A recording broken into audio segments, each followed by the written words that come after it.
Hello dear, আবারও চলে আসলাম তোমাদের কাছে নতুন একটা ক্লাস নিয়ে। আজকে আমাদের ক্লাসের আলোচ্য বিষয় টেন্স। স্পোকেন ইংলিশে ভালো করতে গেলে টেন্স সম্বন্ধে তোমার সুস্পষ্ট ধারণা থাকা আবশ্যক। শুধু সুস্পষ্ট ধারণাই নয়, টেন্সের একটা স্ট্রাকচারকে আমরা কিভাবে অ্যাফার্মেটিভ, নেগেটিভ এবং ইন্টারোগেটিভ করব সেই ব্যাপারেও তোমাদেরকে সুস্পষ্ট ধারণা থাকতে হবে। কারণ আমি প্রথম দিনেই বলেছিলাম, স্পোকেন ইংলিশ করতে গেলে তোমার তিনটা জিনিস প্রয়োজন: এক স্ট্রাকচার, 2 নাম্বার ভোকাবুলারি, 3 নাম্বার কি বলতো, প্রশ্ন করার যোগ্যতা। আচ্ছা, প্রশ্ন করার যোগ্যতা তুমি যখনই অর্জন করতে চাইবে তোমার টেন্স সম্বন্ধে কিন্তু ধারণা থাকা আবশ্যক এবং টেন্সের স্ট্রাকচার সম্বন্ধে তোমার ধারণা থাকা আবশ্যক। চলো আজকে আমরা জেনে নিই কীভাবে আমরা কোশ্চেন করব এবং কেউ কোশ্চেন করলে আমরা অ্যাফার্মেটিভ অথবা নেগেটিভ ওয়েতে আমরা কিভাবে উত্তর প্রদান করব। পাস্ট টেন্স, প্রেজেন্ট টেন্স এবং ফিউচার টেন্স, এদেরকে আমরা যে 12টা ভাগে বিভক্ত করেছি সেই স্ট্রাকচারের আজকে আমরা অ্যাফার্মেটিভ, নেগেটিভ এবং ইন্টারোগেটিভ ফর্ম সম্বন্ধে জানব উদাহরণের সাহায্যে। আচ্ছা, এখানে দেখো, প্রথমে আমি বলার চেষ্টা করছি তোমাদেরকে পাস্ট টেন্স নিয়ে। এখন তোমরা বলতে পারো প্রথমেই পাস্ট টেন্স? ইয়েস, প্রথমে আমরা পাস্ট টেন্স নিয়ে কাজ শুরু করছি। আচ্ছা, অ্যাফার্মেটিভ, পাস্ট টেন্সের অ্যাফার্মেটিভ যে ফর্মটা আমরা কিভাবে গঠন করছি বলো তো?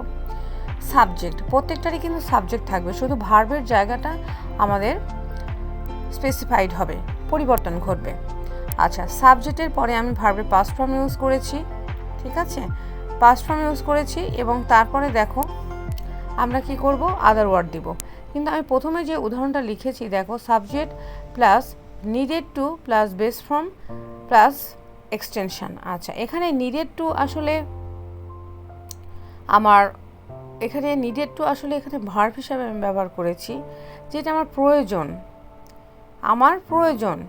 হিসাবে আমি এখানে নিডেড টু ব্যবহার করেছি। নিডেড তো আসলে অনেকগুলো ফাংশন আছে, সেটা আমরা জানি, সেটা আমরা আরেকদিন নিয়ে কথা বলবো। এবং এটাকে যখন আমি নেগেটিভ করব, তখন আমি কি করছি দেখো, আমি ডিড নট ব্যবহার করছি। পাস্ট টেন্সে নেগেটিভ করতে হলে তার মানে আমরা জানলাম যে নেগেটিভ করতে গেলে আমাদেরকে ডিড নট ব্যবহার করতে হবে। কিন্তু এদিকে কিন্তু আমরা জানি প্রিয় বন্ধুরা, সেটা হচ্ছে যে ডিড নট, ডু নট এবং ডাজ নটের পরে ভার্বের বেসিক ফর্ম হয়। দেখো উদাহরণটা আমি কেমন করে লিখেছি, he did not need to buy groceries, তাই না, যে তার এই জিনিসগুলো কেনার প্রয়োজন ছিল না। ডিড নটের পরে আমি কিন্তু নিডেন্টকে আমরা নিড করেছি। ওকে, ফাইন। পরে চলে আসো, এটাকে আমরা ইন্টারোগেটিভ কীভাবে করছি। যখন আমরা ইন্টারোগেটিভ পড়ছি, এই অক্সিলারিজগুলো সাবজেক্টের পূর্বে অবস্থান করছে।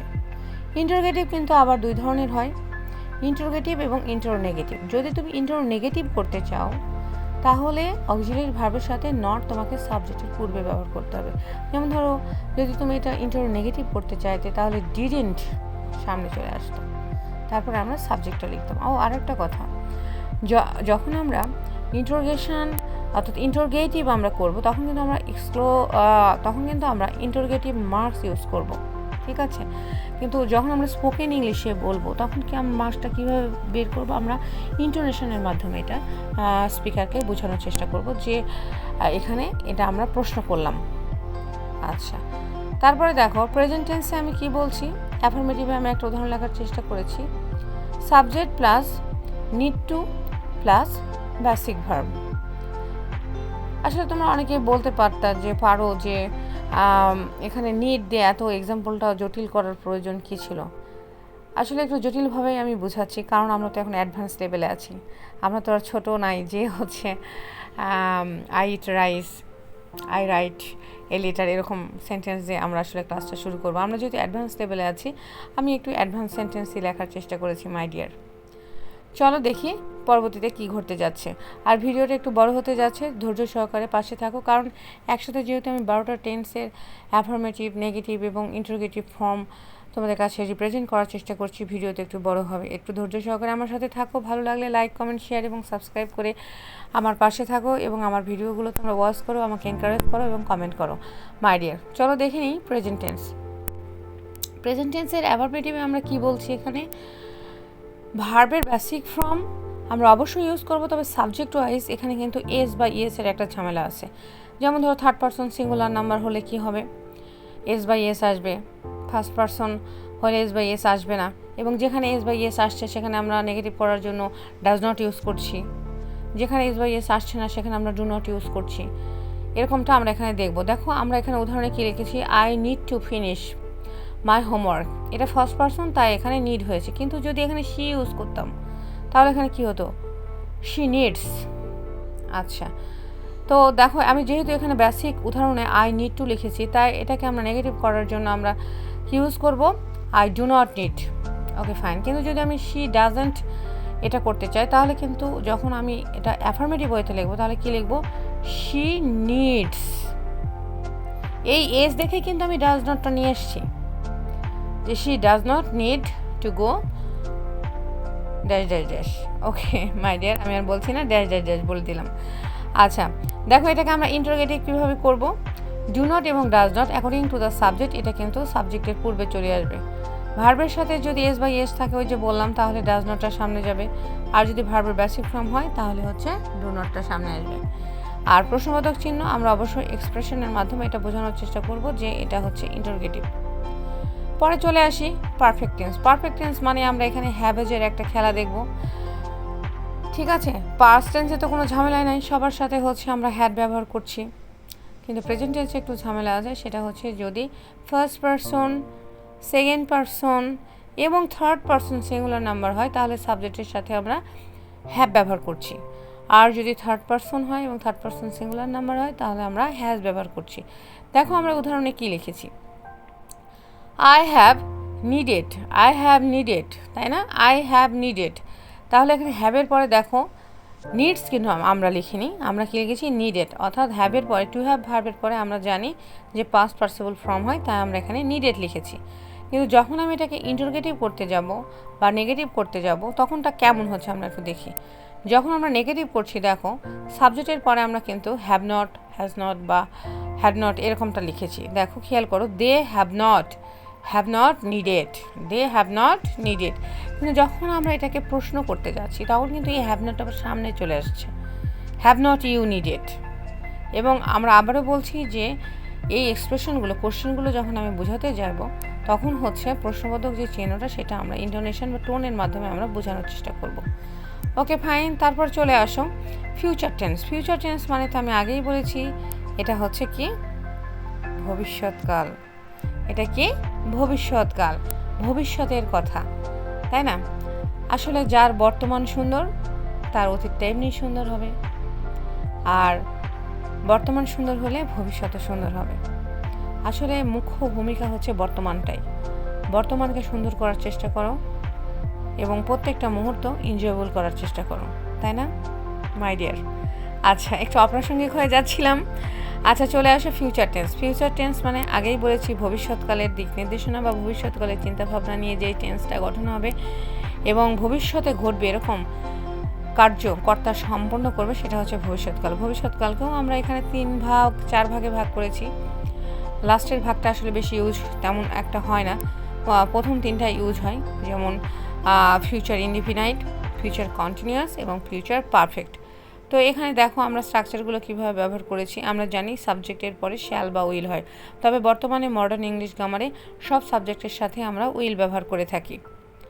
সাবজেক্ট প্লাস এখানে কিন্তু আমি শ্যাল লিখিনি, উইলটা লিখেছি। দেখো she will need. Okay fine. তারপরে একটু খেয়াল করি, আমরা এটাকে যখন আমরা নেগেটিভ করতে যাচ্ছি আমরা উইল নট বলবো না, আমরা একটু, যেহেতু আমাদের লক্ষ্য হচ্ছে স্পোকেনে ভালো করা, সুতরাং আমরা একটু সেইভাবে উচ্চারণটা করার চেষ্টা করব। ইউ উইল নট আমরা বলবো না, আমরা বলবো ইউ ওন্ট নিড, ঠিক আছে। এখন এটাকে যদি আমরা কোশ্চেন করি তাহলে কি ওনটা কি হবে বলো, ওনটা কি সামনে আসবে? অবশ্যই সামনে আসবে, কারণ আমি এতক্ষণ ধরে তোমাদেরকে বোঝানোর চেষ্টা করছি যে সেটা যখন আমরা কোশ্চেন করব যত অক্সিলারিস আছে, যত মডেল অক্সিলারিস আছে সবগুলোই সাবজেক্টের পূর্বে অবস্থান করবে এবং সেন্টেন্সটা যখন শেষ হবে, এক্সপ্রেশনটা যখন শেষ হবে তখন আমরা একটা ইন্টারোগেশন মার্ক ইউজ করব। যদি রিটেন হয় তাহলে ইন্টারোগেশন মার্ক দিয়ে দিব, আর যদি স্পোকেনে আমরা কথা বলি তাহলে আমরা আমাদের টোনের মাধ্যমে বুঝিয়ে দেব যে এটা হচ্ছে আমরা প্রশ্ন করলাম বা এটা একটা ইন্টারোগেটিভ সেন্টেন্স। মাই ডিয়ার, দেখো এখানে যথারীতি আমরা যখন প্রশ্ন করছি তখন উইলটা কিন্তু সাবজেক্টের পূর্বেই আমরা অবস্থান করাচ্ছি। Will you need to, will you need to, এবং লাস্টে গিয়ে আমরা কিন্তু ইন্টারোগেশন মার্ক ইউজ করেছি। এখন এইটা যদি আমরা একটু শর্টকাটে বলতে চাই তাহলে এরকমটা দাঁড়াচ্ছে যে যখন আমরা প্রেজেন্ট টেন্সে কথা বলছি, যখন আমরা পাস্ট টেন্সে কথা বলছি, যখন আমরা ফিউচার টেন্সে কথা বলছি, বেসিক কিন্তু এক জায়গাতে, সাবজেক্ট ভার্ব আদার ওয়ার্ডস বা এক্সটেনশন, কিন্তু টেন্স ওয়াইজ ভার্বের গঠনটা ডিফার করছে। যেমন প্রেজেন্ট টেন্সে আমরা দেখছি কি বলতো, বেসিক ফ্রম সাবজেক্ট ওয়াইজ ভার্বের সাথে এস বাই এস। যখন আমরা এস বাই এস নিচ্ছি তখন নেগেটিভ করার জন্য বা ইন্টারোগেটিভ করার জন্য আমরা ডাজের সাহায্য নিচ্ছি, তাই না? আর যদি ভার্বের বেসিক ফর্ম ইউজ করে থাকি তাহলে আমরা ডু নটের সাহায্য নিচ্ছি। Okay fine. যথাক্রমে আমরা পাস্ট টেন্সে চলে আসবো। দেখো এখানে আমরা কি করেছি, আমরা কিন্তু পাস্ট টেন্সের ফার্স্ট ফর্ম ইউজ করেছি, আর যখন আমরা প্রশ্ন করছি বা নেগেটিভ করছি তখন ডিড নটের সাহায্য নিচ্ছি। যখন আমরা নেগেটিভ করছি ডিড নটটা আমরা সাবজেক্টের পরে বসাচ্ছি, আর যখন ইন্টারোগেটিভ করছি তখন আমরা ডিডটা আমরা সামনে বসাচ্ছি, তাই না? যথাক্রমে ফিউচার টেন্সে আমরা শ্যাল বা উইল, এখানে যদিও আমি উইল লিখেছি, এখন উইল সব সাবজেক্টের সাথেই ব্যবহৃত হয়, যে আমরা সাবজেক্টের পরে আমরা এখানে উইল ব্যবহার করছি। উইল এবং শ্যাল এটা হচ্ছে ফিউচারকে নির্দেশনা প্রদান করে, অর্থাৎ বাংলাতে যদি আমরা ফাংশনে যাই তাহলে ব সাউন্ডটা এই শ্যাল বা উইল রেফার করে। আমরা এটা সাবজেক্টের পরে বসাচ্ছি যদি এটা অ্যাফার্মেটিভ সেন্টেন্স হয়, আর যদি নেগেটিভ সেন্টেন্স হয় তাহলে আমরা উইল নট বসাচ্ছি। কিন্তু উইল নটকে আমরা স্পোকেনে আমরা কি বলছি, ওন্ট। Okay fine. যখন আমরা এটাকে ইন্টারোগেটিভ করতে যাচ্ছি উইল নট অথবা উইল সামনে বসছে। এভাবেই আমরা কি করলাম, টেন্সকে আমরা এখানে বোঝার চেষ্টা করলাম। যদিও আমি বললাম তোমাদের হয়তো একদিনে এত দ্রুত এটা ক্যাপচার করা অনেকটাই কষ্টসাধ্য ব্যাপার, তবে এই ভিডিওটা তোমরা যদি বারবার দেখো আমি মনে করি যে তোমাদের একটু হলেও উপকার হবে। আর আমার এই ভিডিও দেখে তোমাদের যদি একটু উপকার হয় আমার এই কথা বলাটা সার্থক হবে বলে আমি মনে করি। আশা করছি তোমাদের একটু হলেও উপকার হবে। ভালো থাকো, অনেক ভালো থাকো। পরবর্তী ভিডিওর জন্য অপেক্ষা করো। থ্যাংক ইউ, ভালো থাকো।